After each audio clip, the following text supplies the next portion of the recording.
গোলাপি রঙের বাগান বিন্যাস মৃদু পবনে উঠছে। সবুজ রঙের পাতার ফাঁকে ফাঁকে থোকায় থোকায় সাজিয়ে রয়েছে তা। পশ্চিমা দেশ তখন আস্থা বা সূর্যের রক্তিম রঙে রঞ্জিত। থমকে যায় নিষ্প্রাণ। আয়ানজি ভ্রুকুচকে বলল, দাঁড়ালি কেন? নিষ্প্রাণ শান্ত গলায় বলল, তুই যা, আমি ফিরবো। আয়ানজি কপট রাগ দেখিয়ে বলল, ফিরবো কিরে? বাসার সামনে এসে চলে যাবি কেন? একরকম টেনে হিচড়ে নিষ্প্রাণকে বাড়ির ভেতরে নিয়ে আসে আয়ানজি।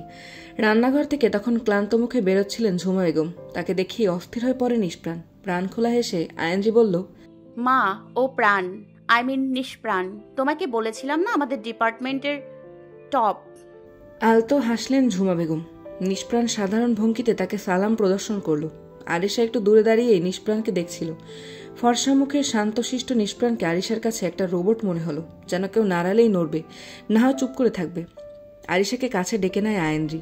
নিষ্প্রাণের সাথে পরিচয় করিয়ে দিতেই মিষ্টি হাসে। আরাস তখন বাইরের রুমে। ঝুমা বেগমকে ফটাফট কিছু খেতে দিতে বলে ফ্রেশ হতে যায় আয়ানজি। চুপচাপ হয়ে বসে আছে নিষ্প্রাণ। তার পা দুটো সমানতালে কাঁপছে। প্রায় 15 মিনিট পর এসেও আয়ানজি দেখতে পায় নিষ্প্রাণকে কিছুই খেতে দেওয়া হয়নি। মুখটা তিরিক্ষি করে রান্নাঘরে যেতেই দেখে ঝুমা বেগম নীরবে দাঁড়িয়ে আছেন। আয়ানজি খড়খড়ে গলায় বলল, ওকে কিছু দাওনি কেন মা? ঝুমা বেগম সরল গলায় বললেন, বাসায় কিছু নেই, আরিশাকে নুডলস আনতে পাঠিয়েছি, এলো বলে।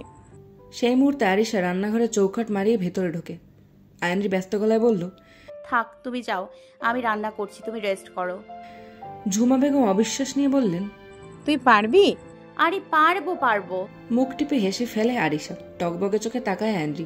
তার চাহনিতে বিলীন হয়ে যায় আরিশার হাসি। বাটি ভর্তি নুডলস নিষ্প্রাণের সামনে রেখে তার পাশেই বসে আয়ানজি। চকচকে চোখে তাকিয়ে বলল, সরি, একটু লেট হয়ে গিয়েছে, খা। নিষ্প্রাণ বিনা বাক্য ব্যয়ে নুডলসের বাটি হাতে নিয়ে খেতে শুরু করে। আয়ানজি স্বস্তির নিঃশ্বাস ফেলে। আজ অন্তত খাওয়ার মতো রান্না করেছে সে। রান্নাঘর থেকে কিছু পড়ে যাওয়ার আওয়াজ কানে পৌঁছতেই শশব্যস্ত হয়ে সেদিকেই ছুট লাগায় আয়ানজি। আরিশার সামনে পড়ে আছে নুডলস সমেত বাটি। অরুণলোচনে চেয়ে রাগী গলায় শাসিয়ে ওঠে আয়ানজি, এই, তুই কি বাচ্চা? একটা বাটি সামলাতে পারিস না? আরিশা নাক ছিটকে বলল, ছি, কি রান্না করেছে এসব? বমি আসতেছে আমার। ওয়াক। আয়ানজির মুখটা ক্ষণপলেই পাংশুবর্ণ হয়ে যায়। বসার ঘরে এসে দেখে নিষ্প্রাণ প্রায় শেষ করে ফেলেছে নুডলস। অধৈর্য পায়ে এগিয়ে এসে ছোঁ মেরে তার হাত থেকে বাটি ছিনিয়ে নিয়ে 1 চামচ মুখে দিতেই গা গুলিয়ে আসে আয়ানজির।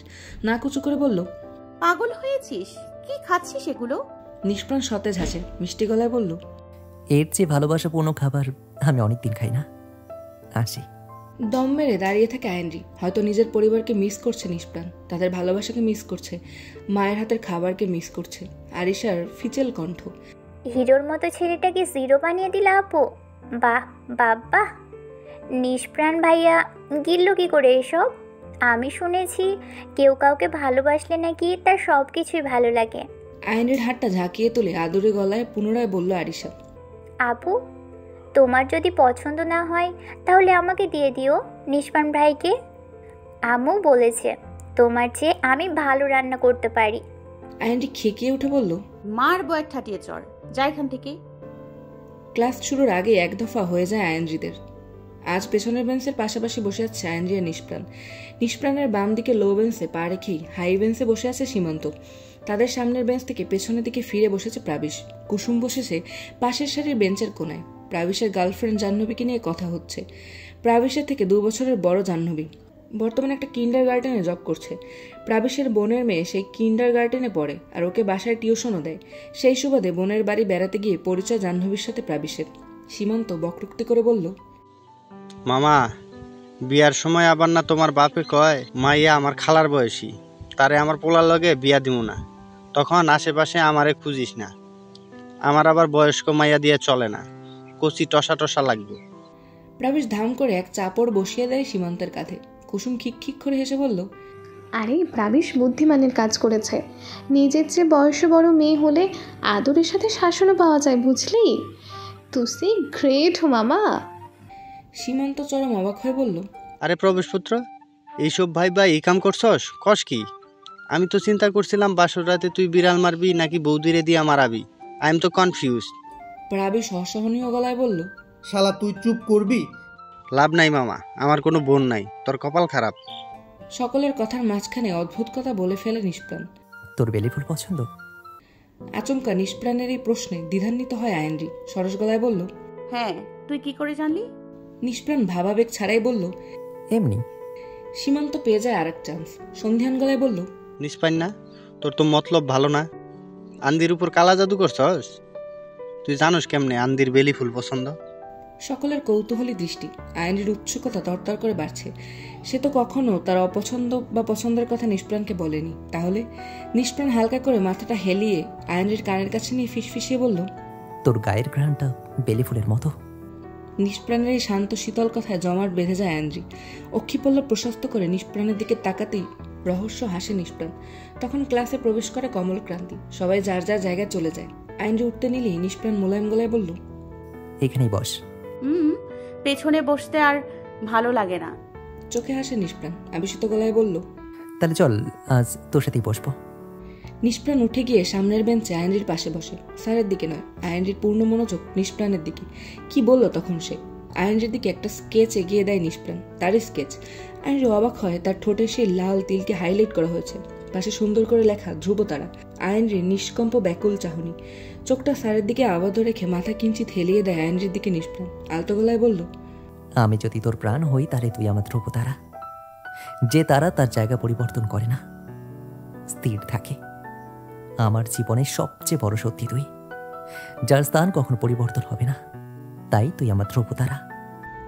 অবিশ্বাস্য চোখে তাকিয়ে নিষ্প্রাণের প্রতিটি শব্দ শ্রবণ করে আইনরি। একটা বিশাল পোর্ট্রেটের সামনে দাঁড়িয়ে আছেন একজন বৃদ্ধ।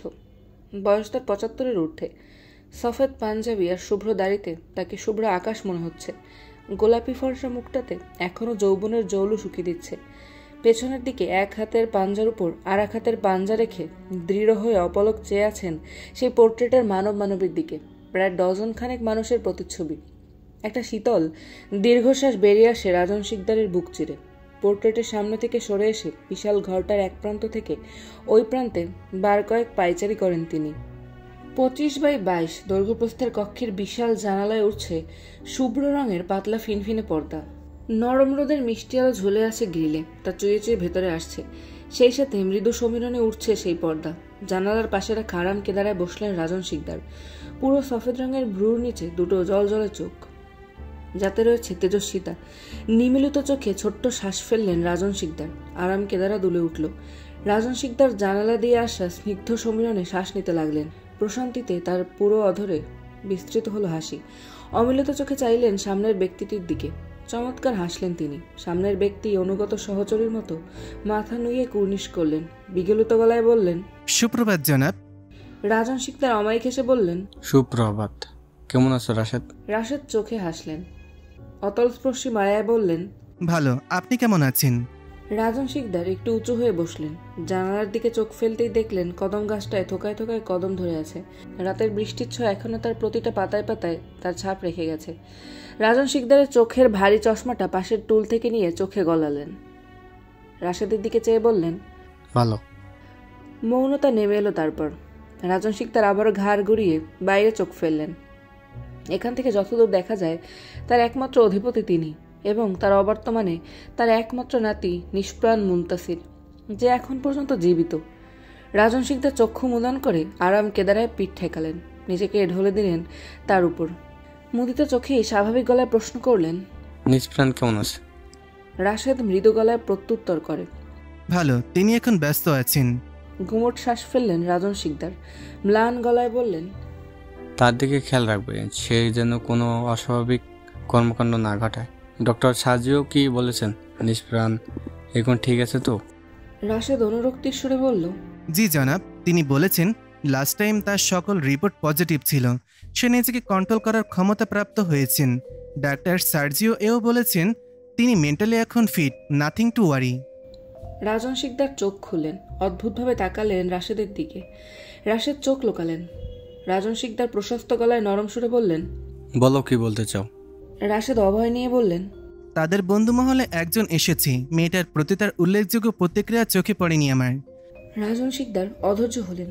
তরক করে উঠল তার মস্তিষ্ক। তারা দিয়ে বলল, কি বলতে চাও ক্লিয়ার করে বলো। জনাব, ক্ষমা করবেন, মেয়েটার নাম আয়েন্দ্রি। বাবা একটা প্রাইভেট কোম্পানিতে চাকরি করে, মা সাধারণ গৃহিণী, ছোট ভাই নিউটনের স্টুডেন্ট আর বোন 8ম শ্রেণীর পড়ুয়া। খুব সাদামাটা জীবনধারা তাদের। মেয়েটা তার ডিপার্টমেন্টে অধ্যয়নরত। রাজন শিকদার উৎকণ্ঠিত হয়ে বললেন, তাকে দেখেছো কোনো স্পেশালিটিস? না জনাব, অত্যন্ত সাধারণ মেয়েটা। রাজন শিকদার উঠে দাঁড়ালেন, জানালার গ্রিলের ফাঁকে চোখ গলিয়ে দূরের আকাশের দিকে তাকিয়ে বললেন, সে যেন আর কোনো ভুল না করে। ডক্টরের সাথে পুনরায় যোগাযোগ করো, তাকে বলবে সে যেন আবার স্টাডি করে নিষ্প্রাণকে সে কি আসলেই সুস্থ। প্রভুভক্ত ভৃত্যের মতো মাথা নেড়ে সম্মতি দিলেন রাশেদ। জি জনাব। রাজন শিকদার বৃষ্টিস্নাত আকাশ দেখতে লাগলেন। সারা রাতের বৃষ্টিতে আকাশ ঝকঝকে পরিষ্কার, শুভ্র মেঘের ওড়াউড়ি, নীলাভ আকাশের বুক চিরে তার রাজত্ব। শহীদ মিনারের শিরের উপর ক্ষুণ্ণ মনে বসে আছে আয়েন্দ্রি। আশেপাশের কোলাহল তার কর্ণরন্ধ্রে কোনো কিছুর প্রতিধ্বনি সৃষ্টি করল না। টুক করেই তার পাশে এসে বসে সীমান্ত। গটগট করে হেসে বলল, কিরে আন্দি, এনে বইসা আসোস কেন? ভ্রু ক্রুটি করে আয়েন্দ্রি নিষ্প্রভ গলায় বলল, কিছু না। প্রাবিশ কোথায়? আলাপ মারতাছে বৌদির লগে। তুই এমন মুখটারে ল্যাংটা মাছের মতো করে রাখছস কেন? আয়েন্দ্রি দ্বিধান্বিত। তার মনের উচ্চাটন সে বুঝতে পারছে না। তৎক্ষণাৎ উদয় হয় প্রাবিশ। আয়েন্দ্রির পাশ ঘেঁষে বসে বলে, কি হয়েছে তোর? আয়েন্দ্রি একটু ধাতস্থ হলো, স্বাভাবিক হয়ে বলল, তোদের একটা কথা বলবো। সীমান্ত ঠেটানো গলায় বলল, কবি তো কবি, এত ঢং করার কি আছে? তগর মাইয়া মানুষের এত ঢং ঢং আমার এক্সের ভাল লাগে না। আয়েন্দ্রি ভ্রু উঁচু করে চাইতেই প্রাবিশ বলল, চুপ কর, বল কি বলবি?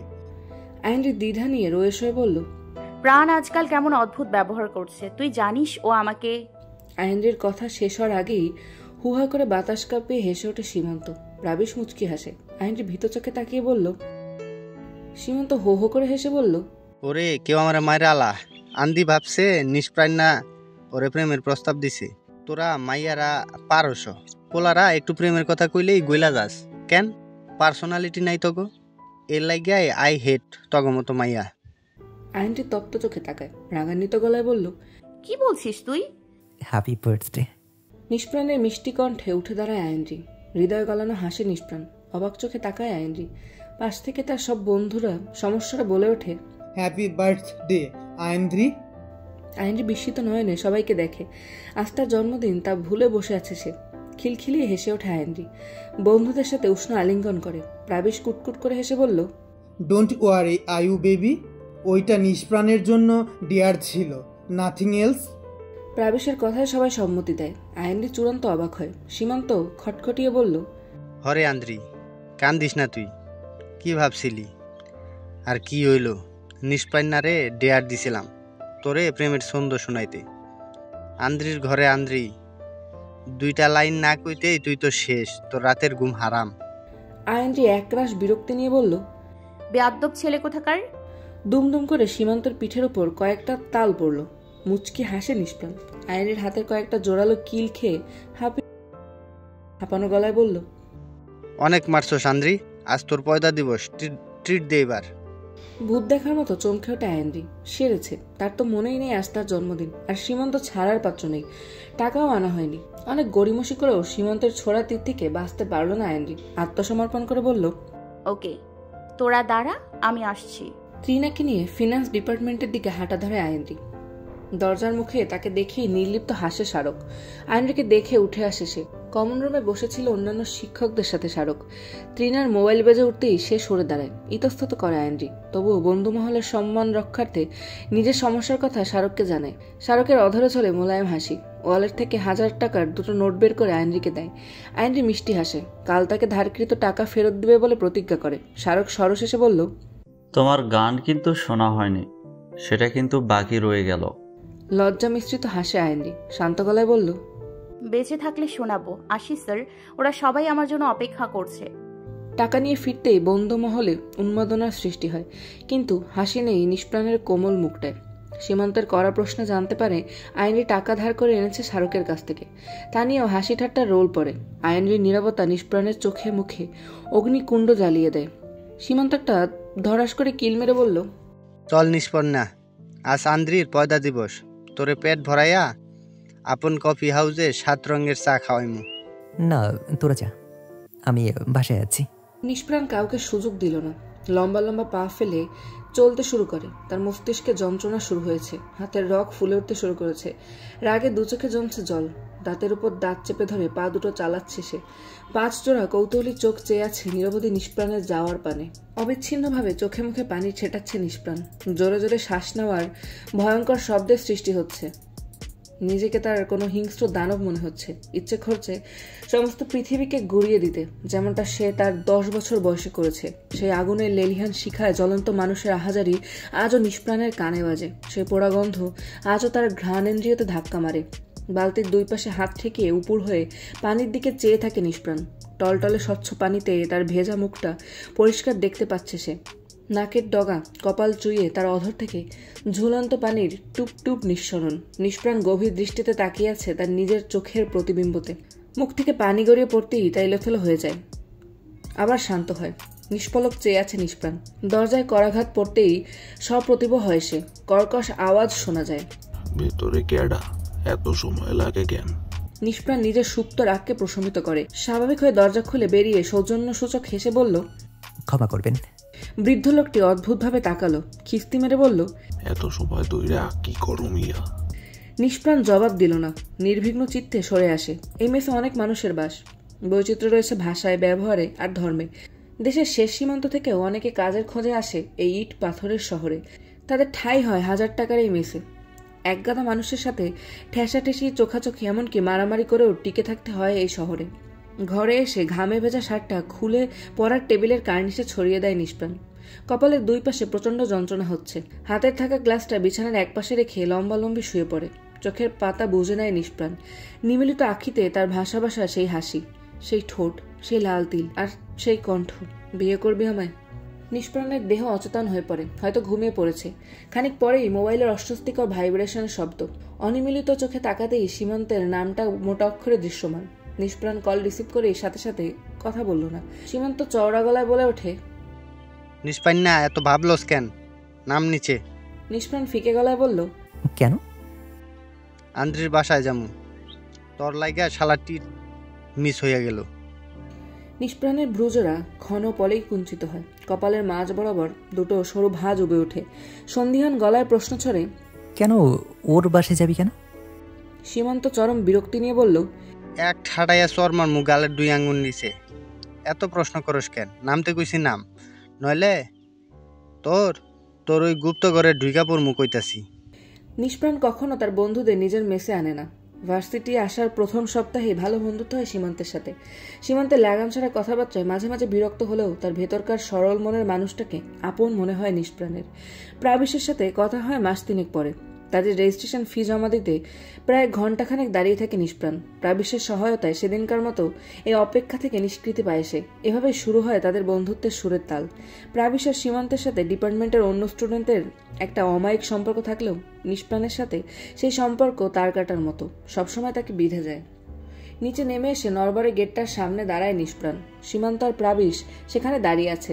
নিষ্প্রাণের বুকে একটা ধাক্কা কিল মেরে গর্জে ওঠে, আলা ডঙ্করস, আয়া পড়লি কেন এমনে? নিষ্প্রাণ স্বাভাবিক গলায় উত্তর দেয়, ভালো লাগছিল না। তোরা কেন শেষ? আন্দ্রির মা সবাইরে যাইতে কইছে, চল। নিষ্প্রাণ সন্দিগ্ধ চোখে তাকিয়ে বলল, কেন? আয়েন্দ্রির মা ঝুমা বেগম মেয়ের জন্মদিন উপলক্ষে তার বন্ধুদের খাওয়ার ব্যবস্থা করেন। সীমান্ত চিল মোড়ে খেয়ে যাচ্ছে। খাওয়া দাওয়ায় তার বাজ বিছান নেই। প্রাবিশের জন্য আলাদা রান্না করেছে ঝুমা, কষা মুরগির মাংস আর সর্ষে ইলিশ। নিষ্প্রাণে খাওয়ার দিকে তাকিয়ে মুচকি হাসে আরিশা। খাওয়াতে অনীহা না থাকলেও আগ্রহ দেখা যাচ্ছে না তার। আরিশা ফিচেল গলায় বলল, নিষ্প্রাণ ভাইয়া, আপনার কি কোনো সমস্যা? রান্না কিন্তু আপু করেনি, মা করেছে। নির্দ্বিধায় খেতে পারেন, পেট মন দুটোই শান্তি পাবে। চোখে হাসে নিষ্প্রাণ। আয়েন্দ্রি রাগ দেখিয়ে বলল, এক চড় মেরে দাঁত ফেলে দিব, যা এখান থেকে। খিলখিলিয়ে হাসে আরিশা। তার কথায় চাপা হাসে তৃণা আর কুসুম। আয়েন্দ্রি রান্নাঘরে গিয়ে তার বাবার কথা জিজ্ঞেস করতে জানতে পারে সে এখনো বাইরে। আয়েন্দ্রির চোখে মুখে বিষাদ ছেয়ে যায়। আজও তাকে বাইরে যেতে হবে। নিজের মোবাইল নিয়ে কল করতে গেলে টুক করে তার শাটডাউন হয়ে যায়। আয়েন্দ্রি বিপাকে পড়ে। ড্রয়িং রুমে এসে সীমান্তের কাছে মোবাইল চাইতেই সে বলে ব্যালেন্স নেই। আয়েন্দ্রি আগ্রহী চোখে তাকায় নিষ্প্রাণের দিকে। তার থেকে মোবাইল নিয়ে স্ক্রিনে তাকাতেই আচম্বিত হয় আয়েন্দ্রি। পুরো স্ক্রিন জুড়ে এক অদ্ভুত ওয়ালপেপার। আয়েন্দ্রির কেমন অস্বস্তি হলো। মনে হলো এইটা তারই পরিচিত কিছু। আয়েন্দ্রির হাত চলে যায় তার ওষ্ঠাধারে। তার গাঢ় লাল তিলের এক স্পষ্টত ছবি, যা নিষ্প্রাণের মোবাইলের স্ক্রিন জুড়ে। আইনরি ত্রস্তে তাকায় নিষ্প্রাণের দিকে। নিষ্প্রাণের অধরে খেলে যাচ্ছে মিষ্টি হাসি। সেই হাসিতে প্রাণহানি মায়া, চোখে রয়েছে খুন হয়ে যাওয়ার তীব্র অভিপ্সা। চট করে আয়নের মস্তিষ্কে নিউরনে খেলে যায় গোলযোগ। নিষ্প্রাণের কল লিস্ট চেক করতেই জল জলে চোখে দেখতে পায় ধ্রুবতারা নাম দিয়ে সেভ করা তার নাম্বার। আইনরি ভীত চোখে তাকায়। শুষ্ক ঢোক গিলে গ্যালারিতে যেতেই দেখে তা লক করা। আইনরির গলা শুকিয়ে আসে, চমকে ওঠে সে। কি করছিস? আইনরি জড়ানো গলায় বলল, কিছু না, তোর মোবাইল নে। নিষ্প্রাণ স্বাভাবিক হাসে, মোবাইলটা নিয়ে পকেটে ঢুকিয়ে ফেলে বিনা সংকোচে। আইনের উদ্বিগ্ন চাহানি। নিষ্প্রাণ স্বাভাবিক হাসে, মোবাইলটা নিয়ে পকেটে ঢুকিয়ে ফেলে বিনা সংকোচে। আইনজির উদ্বিগ্ন চাহনি। কোমল হাসে নিষ্প্রাণ, হাতের মুঠ উন্মোচন করে দৃঢ় দৃষ্টিপাত করে আইনজির ঠোঁটে। সরল কণ্ঠে বলল, এটা তোর জন্য, হ্যাপি বার্থডে।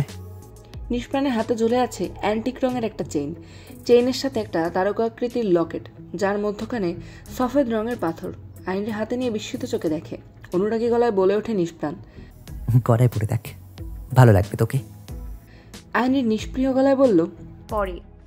এখনই গলায় পরে নেই, আমি দেখি তো কেমন লাগছে তোকে। নিষ্প্রাণের আখুটে কণ্ঠে আইনের মনে ভয়ের উদ্বেগ ঘটায়। খাওয়া শেষ করে প্রাবিশেষে দাঁড়ায় নিষ্প্রাণের পাশে, তার কাঁধে হাত রেখে বলল। আইনরি শুষ্ক চোখে তাকিয়ে চেইনটা গলায় পরে নেয়। প্রসন্ন হাসে নিষ্প্রাণ। লকেটের মাঝের সেই সফেদ পাথরের নিচে লাগানো একটা মাইক্রোচিপ, যার মাধ্যমে আইনরির সশব্দে ফেলা নিঃশ্বাসও পৌঁছে যাবে নিষ্প্রাণের কর্ণরন্ধ্রে, যে আইনরিকে প্রতিটি ক্ষণ নিষ্প্রাণের প্রাণ স্পন্দন করে রাখবে।